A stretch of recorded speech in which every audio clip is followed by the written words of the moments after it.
So in a survey of 1,500 teenagers, 300 said they do not like coffee. What is the interval that it is likely to contain the true population proportion of teenagers that don't like coffee? So what a true population means is we want to know what is the true population of every teenager out there that don't like coffee. But in order to do that, we have to take a small sample. And here's our small sample, 1,500. And 300 we found don't like it.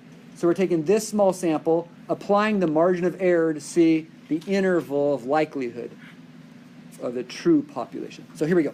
First step is get a sample proportion. So for a sample proportion, you're going to take 300 out of 1,500. That's our sample proportion or likelihood. If we cross those out, I get 1/5, which that equals 0.2, which that equals 20%. So there's a 20% of these people interviewed or surveyed think they don't like coffee. We don't know if that's true, but that's our sample. So now we're going to take the margin of error by the sample size to see our interval of likelihood. So my margin of error is going to be plus or minus 100 over the sample size. And the sample size is 1,500.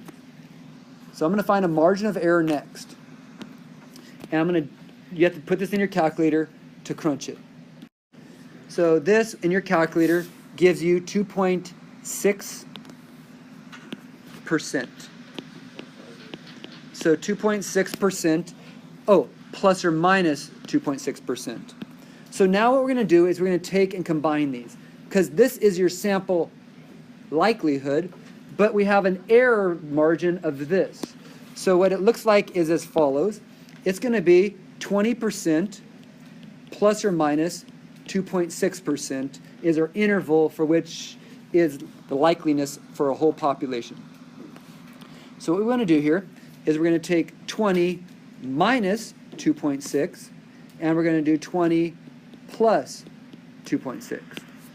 So when you take 2.6 from that, you get 17.4%. That's our low. All the way up to 22.6%. That on that interval, so basically what we're saying here, if my data was good,